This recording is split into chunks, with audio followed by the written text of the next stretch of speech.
So many of these topics, Craig, I am fascinated by. Nicholas Griffin is his name. He is the author of The Year of Dangerous Days, Riots, Refugees, and Cocaine in Miami in 1980. And he takes three critical incidents to this state's history, all which took place in Miami, all which took place in really a matter of weeks when you look at some of it, and connects this through line to how they have shaped that area and really the state, and you could say that the nation in a large extent from that point.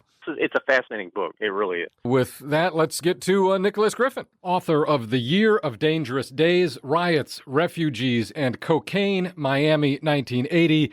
It is from Simon and Schuster. You can find it everywhere, including simonandschuster.com. You can follow Nicholas, as I do, on Twitter, at Griff, Griff, Nicholas, Nicholas. So, Nicholas, tell us how you started getting interested in this particular topic. It's a great topic, but it would never have occurred to me to do a book about 1 year, one very crucial year, but 1 year in the life of a major Florida city. Because 1 year took me 5 years of research. I was aiming at a 5-year period, but I did some quick wonder kid calculations and realized I was going to take 25 years to write one book. So at that point, but I mean, the truth is that everything that I was hoping to get to in the 5-year period I'd chosen, I could actually get to all those themes within 1 year. And to be honest, the three big events of the 80s, in a way, all take place in the spring of 1980. It's sort of all there waiting to be picked. What are those three big events? And then we'll dive more deeply into each. I say in 1980, they actually all happened within about 6 weeks of one another. So for those who either weren't there or have long forgotten, that's the Mariel boat lift, which was the largest single surge of immigration in the shortest amount of time aimed at one city. It was 125,000 people coming from Cuba to Miami, and that included the entire Cuban prison system, which was around 3 or 4% of that population. Then on top of that, you had what we call the McDuffie riots or the Miami riots, either way, and that was a culmination of the killing of a black man called Arthur McDuffie in December '79. He was tried. The cops who were responsible for that were tried in May 1980. They were all acquitted, and the city went up in smoke. And then the third leg is basically the beginning of the cocaine epidemic. And in this book, I concentrate more on cocaine money and movement, and a bit on cocaine bloodshed. But all these things were happening together. And trust me, if you were a cop at the end of '79 compared to the middle of 1980, you were living in a totally different city. It was fascinating to me reading what happened to the head of the homicide squad. I mean, just the toll this took on him of dealing with all of this stuff. You got some incredible quotes and access. How much time did you spend actually interviewing some of these folks? Well, I'd spent about a year begging them for an interview. and then Marshall Frank probably didn't want to go back. He didn't want to remember it. No, Marshall couldn't have been kinder. He actually gave me several interviews. What I found was the greatest gift any writer can have is time, right? I think we all know that one. And so the fun part for me was to do an interview and then maybe 6 months later realize, oh my God, there are another 20 questions I should have asked. And, to have that opportunity to knock on the door again and go back and have a second interview. The interview that came through last for me was actually probably one of the key interviews, which was the Edna Buchanan interviews that I did, which, I'd been trying to find her for a while. And, she's the Pulitzer Prize winning crime reporter for the Miami Herald from those days. She was sort of radio silent on me for a long time. And then suddenly right towards the end, she came through. So 4.5 years into a 5-year project. Oh, wow. I snuck across the line there. Yeah, she's become somewhat reclusive in recent years. She left the journalism business, went into just writing Miami-based thrillers. But I saw her 3 years ago, at a book awards function. But I know people who were trying to contact her for stories they wanted to write about her and could not get a peep. So congratulations to you. What was it like interviewing her? She's amazing. She's sort of a living legend who's sort of living about 50 meters away from where she was living in 1980.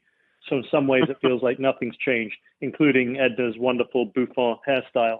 I was wondering about that. Yes. That's there for life. You ask her questions, and there's so many stories she's got to tell you, especially 1980 and 1981, where Edna went from crime reporters at the end of the 70s were reporting on about 120 murders a year, and then suddenly in 1881 they were reporting on roughly 600.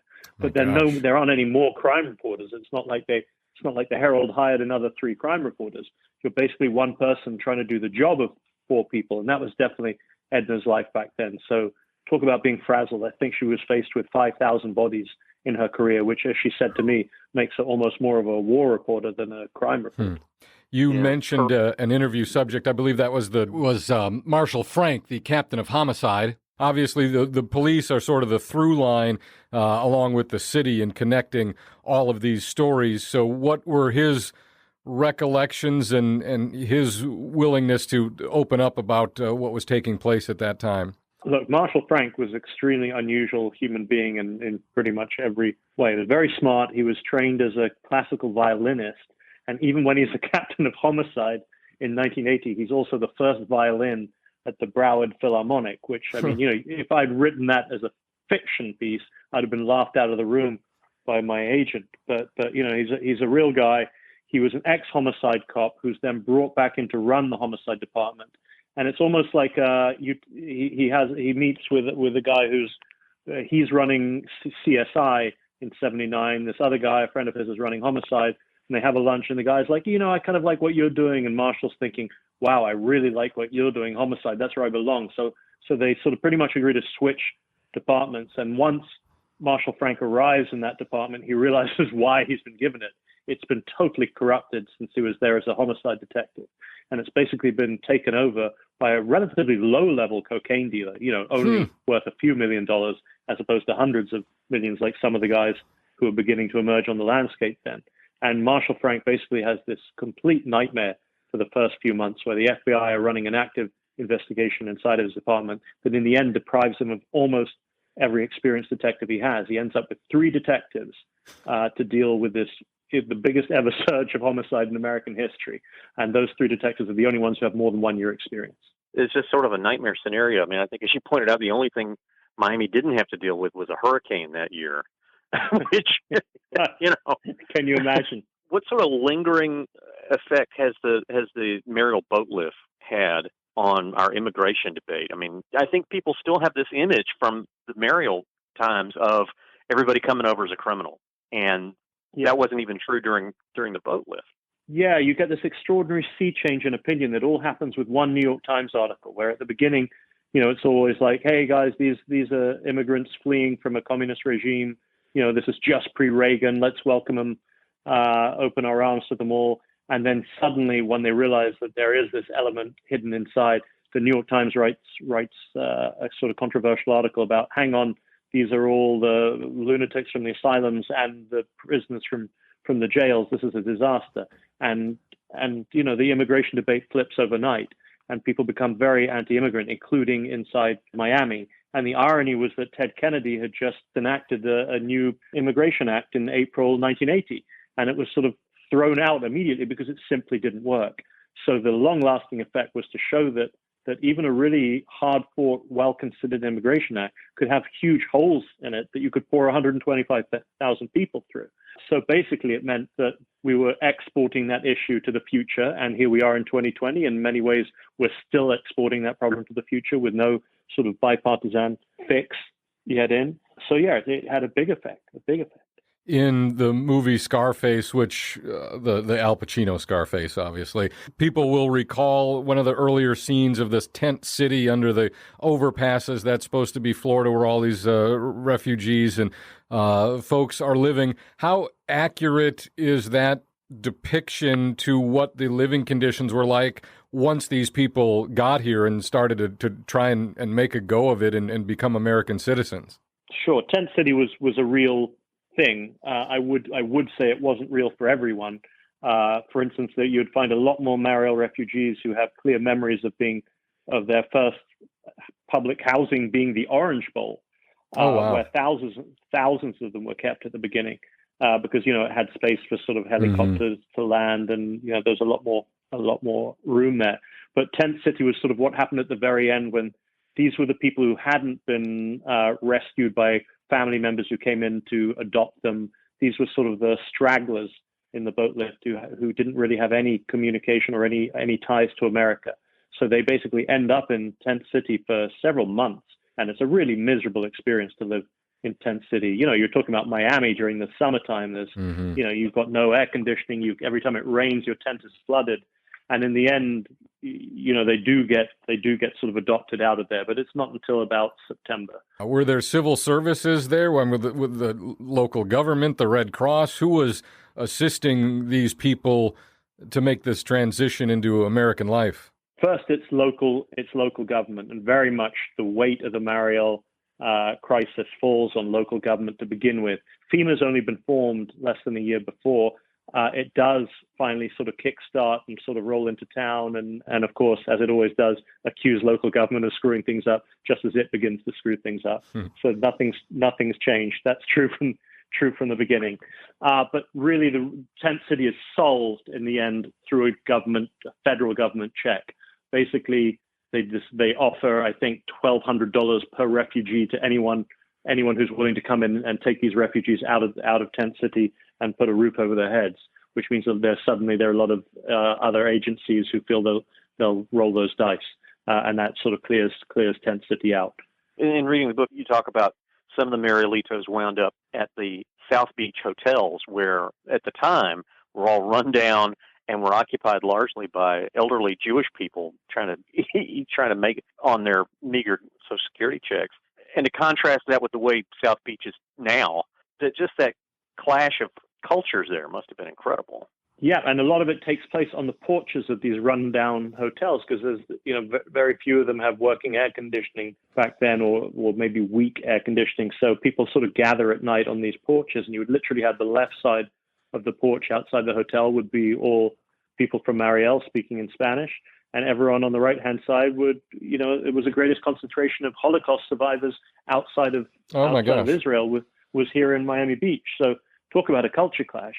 Huh. Holy cow. Now, what was the amount of warning or lead time the Marielitos had when leaving Cuba before knowing they were going? Was this a situation where they could prepare for this, or was it run home, get your stuff, and get gone? For the most part, it was, you've got a couple of hours to grab what you can. Oh, my gosh, hours. Certainly for the prisoners, there was zero warning.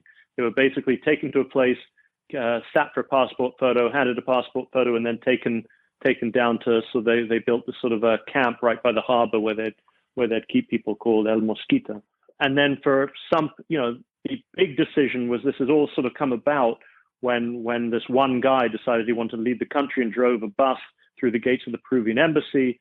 Then Castro reacts because he's angry at the Peruvian ambassador. He sort of throws open or doesn't repair the gates of the embassy and says, anyone who wants out can go out. And suddenly you've got 10,000 people running into the Cuban embassy, and Castro realizes, oh my God, half my country hates me.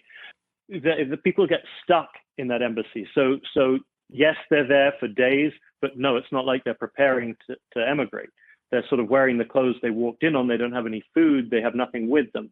Some of them are offered asylum to go home and await their departure at home. But if you risk doing that, then they often had committees waiting for you to sort of throw rotten vegetables or even stones at you, and then sort of barricade you into your house and chant against you all night long. So there's a lot of psychological pressure as well. Not a happy experience. How did word get out to the people in Cuba that this was an opportunity? I mean, people were not on Twitter saying, hey, show up at the Peruvian embassy, get the hell out of. How were people made aware that there was a shot here to, right now, get your stuff and get to the Peruvian embassy and we're going to America? Well, the news that the bus had crashed through, there were two armed guards at the gates of the Peruvian embassy, and one actually shot the other by mistake when the bus crashed through. Yeah, no, and that, of course, hit the front pages of the Cuban papers immediately, and the guys who had crashed the bus inside were called traitors and worms. So everyone knew something big was happening. And then literally the concept that the gates weren't being defended, that sort of spread around Havana like wildfire. So in that first 24 hours, almost everyone who's pouring into that embassy is from Havana. And then during the next, as the phone calls start going around the country, the next day you get people arriving from outside of Havana. And by day 3, Cuban authorities shut off the Peruvian embassy because there are thousands of people who are still trying to get into this area of asylum. Where did all the boats come from? Well, that was sort of the genius of Castro, because here you've got a public relations disaster for him, where all these people look like they want to escape his socialist paradise. So what does he do? He doesn't call Jimmy Carter and say, "Come get these people out of here. They don't want to be here." He doesn't call the Coast Guard or anything like that. He calls the Cuban exile community in Miami, and the carrot is, "Hey, not only am I going to give you everyone inside the Cuban embassy, if you come and get them, I'm going to give you family members who you haven't seen for 20 years, who I haven't allowed you to communicate with for 20 years. So guess what? I'm opening up one harbor. It's called Mariel, and any boat that comes here can hand in a list of family members when they reach the dock, and they can go home with you." So what does that do? It creates this total rush of sea traffic. So I think in Dunkirk, when the British Army leaves, continental Europe during the Second World War, we send about 1,000 boats to get the army. Here you've got 1,200 boats arrive within 48 hours, and then plenty more behind that. So it's this crazy, disorganized armada. And dangerous, too. And extremely dangerous, because the Cubans then overpack the boats. Let's say you arrive on a pleasure craft, 25 foot, and it has room for maybe 10 people on board.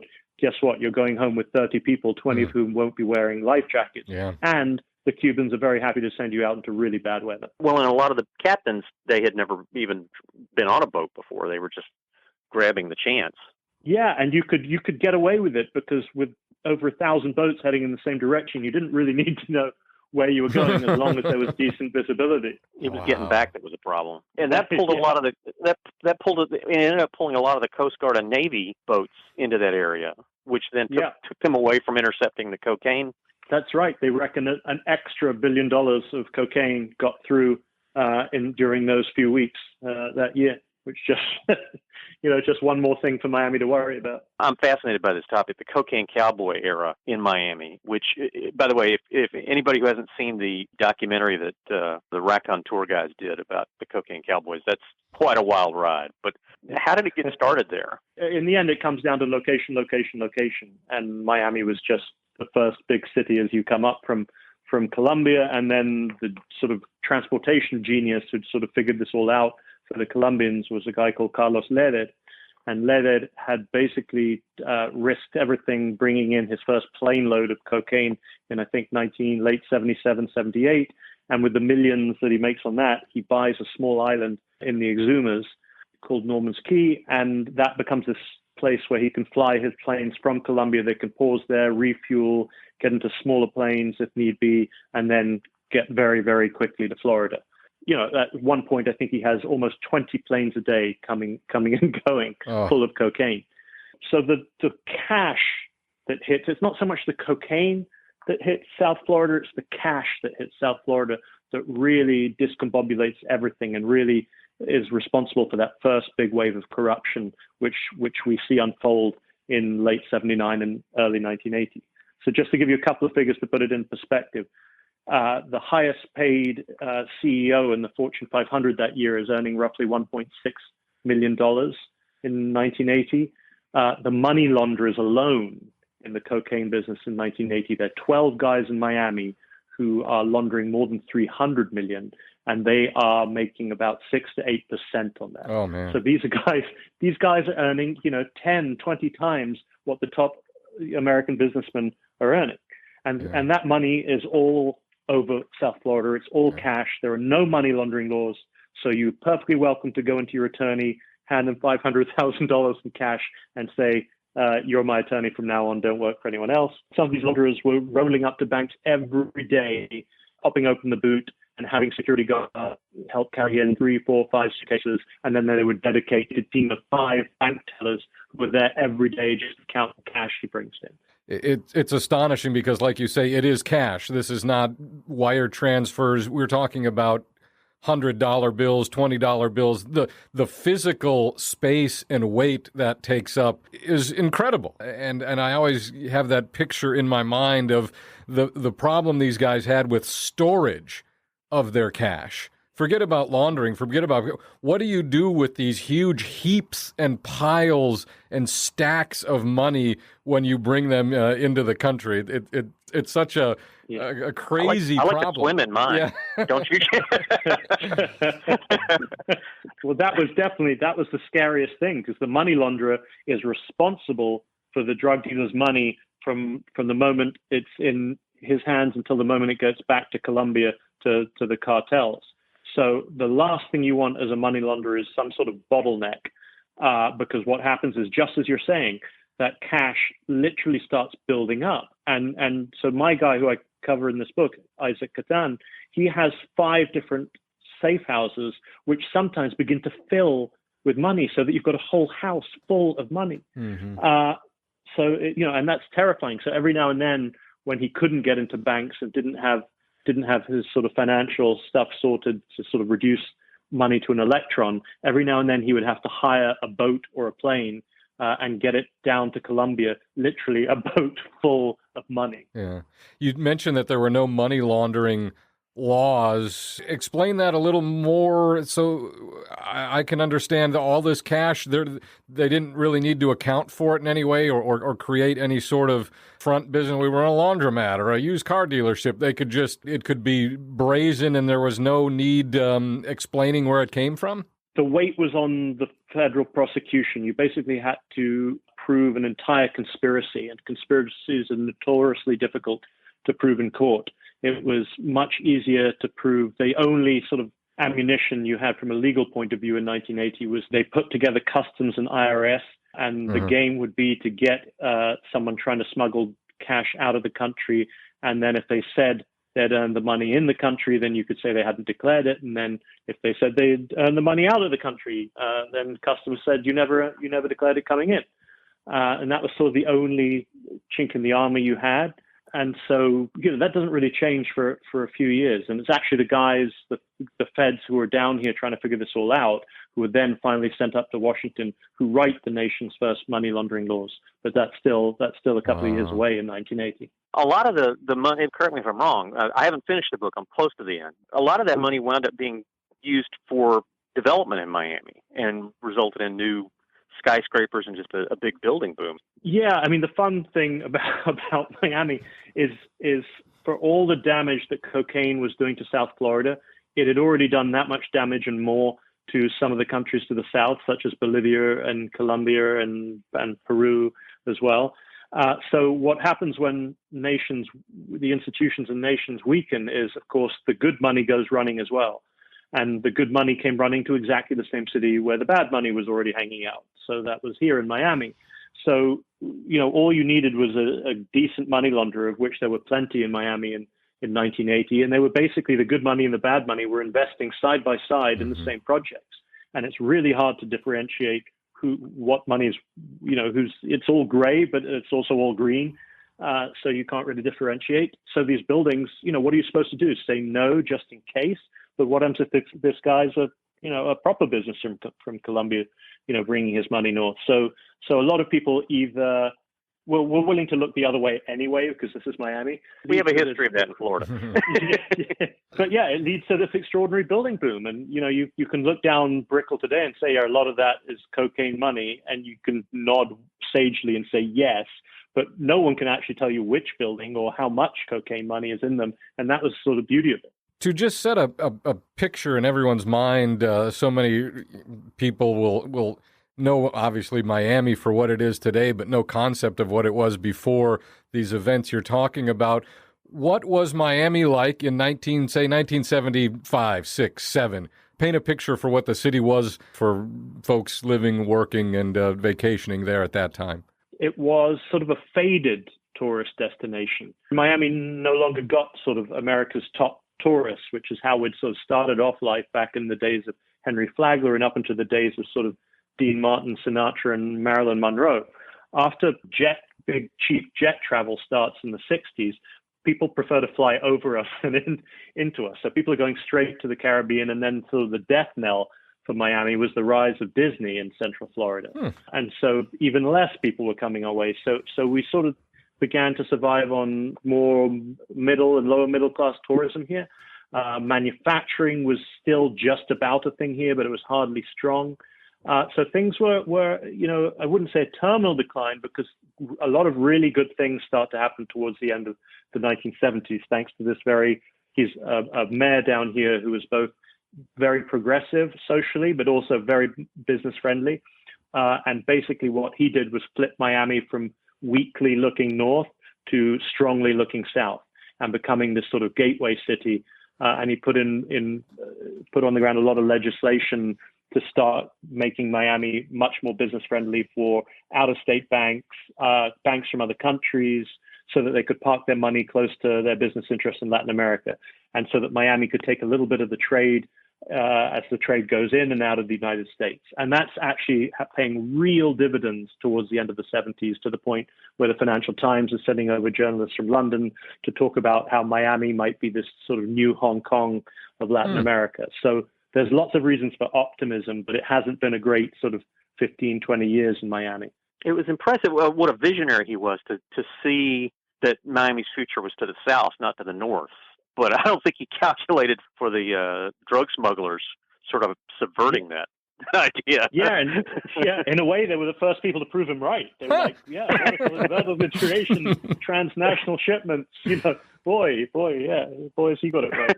What level of drug enforcement, drug prevention, street cops? I mean, this is before, I guess there was a war on drugs, but certainly nothing like what it became under Reagan.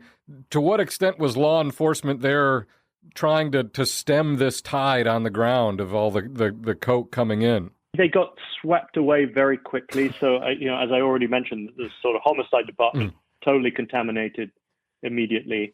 And that contamination then meant that other federal agencies who were involved in law enforcement didn't trust local cops at all. Yeah. So you had this siloing, which of course leads to an increased ineffectiveness.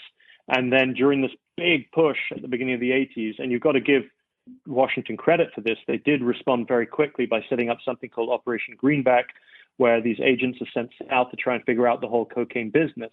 But that's supposed to be a joint task force between Customs, IRS, FBI, and DEA. And guess what? FBI and DEA don't appear. They just miss the meeting, and they're like, yeah, guys, we're not really budgeted for that, and we're also kind of busy. And the DEA in 1979 was still convinced that heroin was the big issue, not cocaine. So it's a bit of a mess, the response from the beginning there. But even had everything run really smoothly, they just didn't know how big that business was. Yeah. Put it this way, Greenback's first, they're told to go out and find anyone laundering more than $1 million in January the 1st, 1980. And by spring, they're told to go out and find anyone laundering more than $100 million. So they didn't know what they were really dealing with. So they only sent 12 agents down to begin with, and it quickly becomes apparent that the cocaine industry is much, much, much larger than anyone thought possible.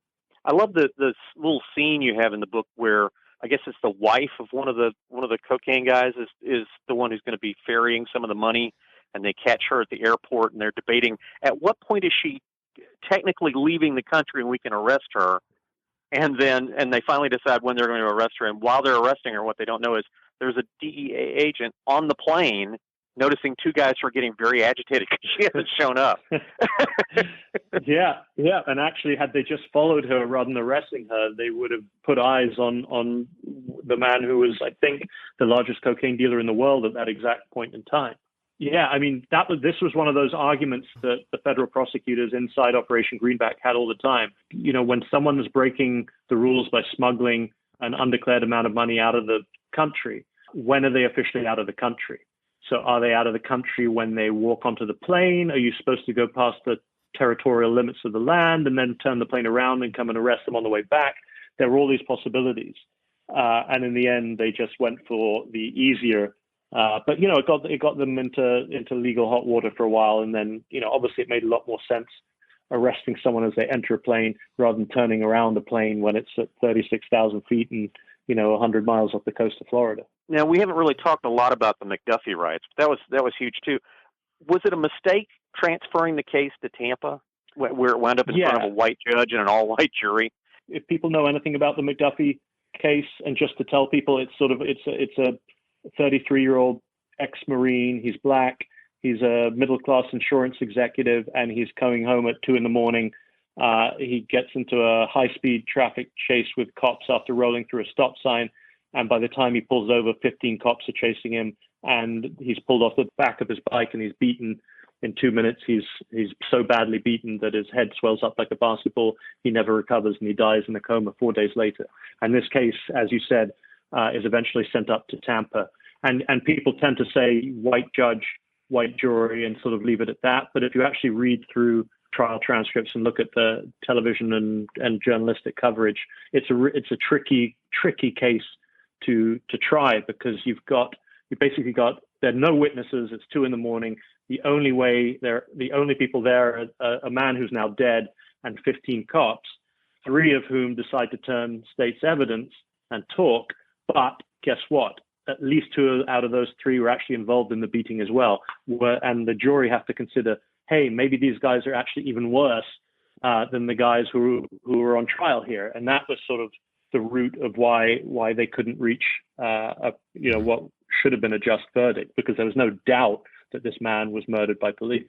But the police also, to make it even worse, they recreated the crime scene, so to speak, and this is a tactic as old as time for police officers, to make it seem like they were the ones under attack and they were left no choice really but to use deadly force against this guy, and they all conspired to wash away their criminality and pin all the blame on the victim. Yeah, and we should also mention that after he's taken off by the ambulance, they actually spend half an hour faking the crime scene so that it looks like it's been a high-speed motorcycle accident, and that's how they report it.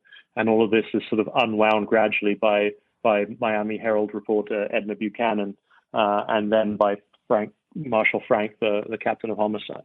So when did the riot take place? Immediately after the verdict. After the verdict, okay, not the incident, okay. Mm-hmm.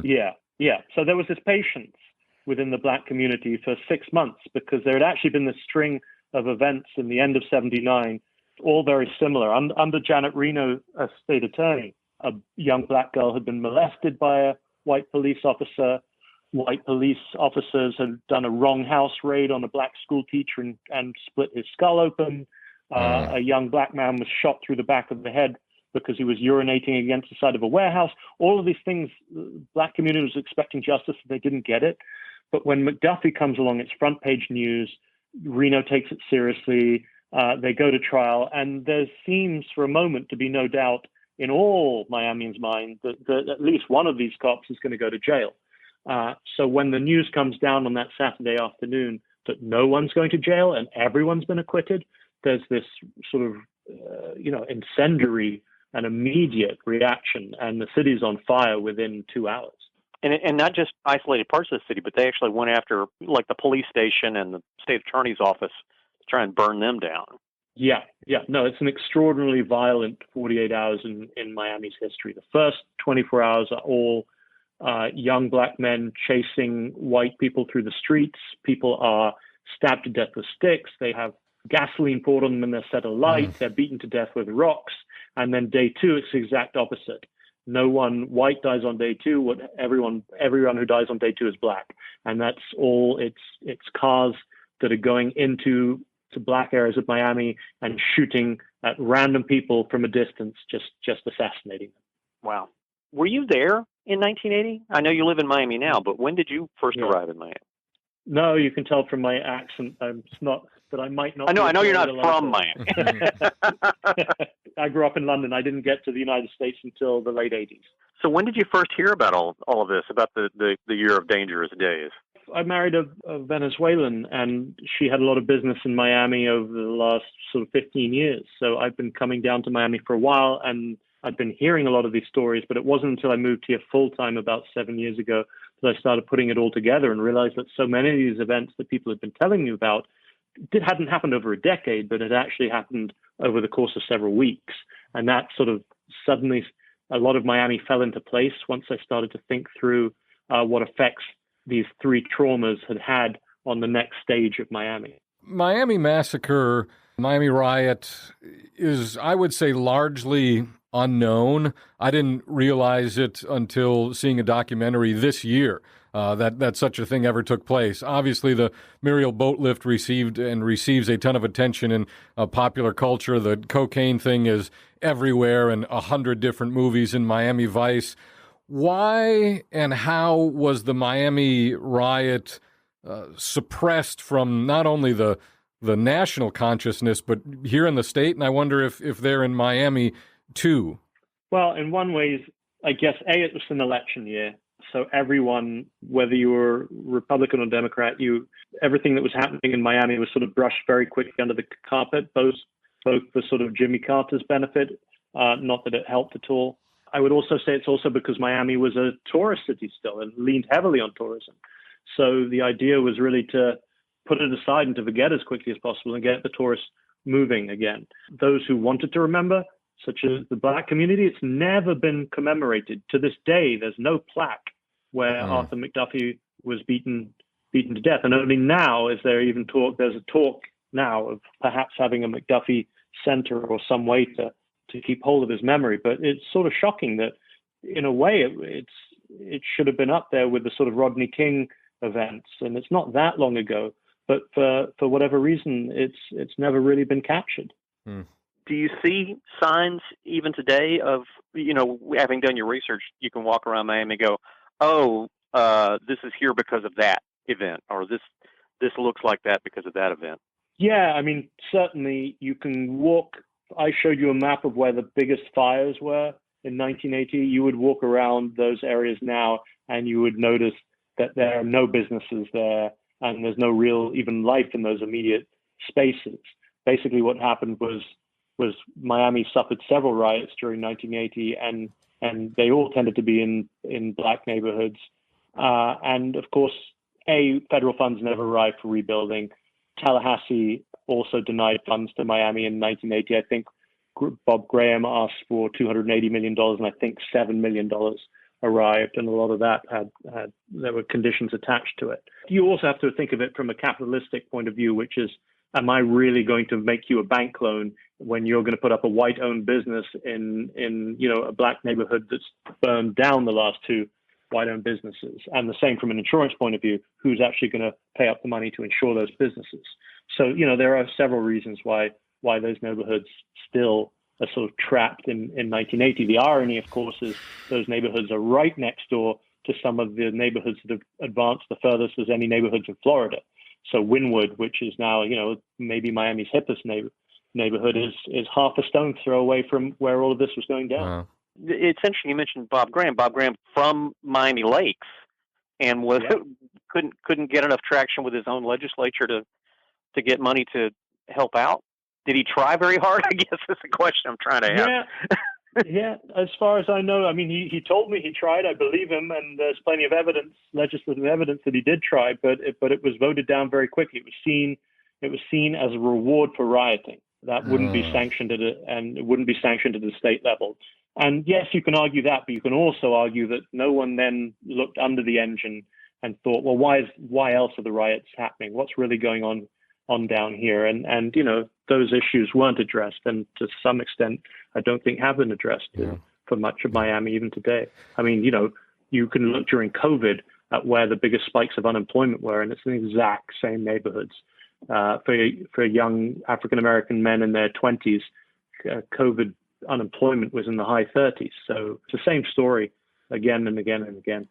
Three fascinating storylines that all connect in Miami in the early 1980s. Nicholas Griffin is the author of The Year of Dangerous Days, Riots, Refugees, and Cocaine in Miami, 1980. A fascinating book, fascinating stories. We could continue forever and just have you read the book to us, but we'll do that on our own time. So thank you so much for your time. I had one other question. I understand you've been able to sell the movie rights? It's TV rather than movie, but TV. yeah, we're moving.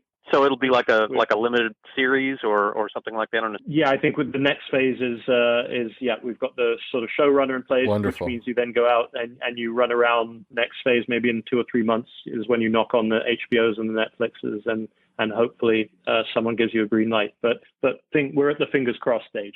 Best Great. of luck. Well, we'll look forward to that. Thanks very much. Thank you.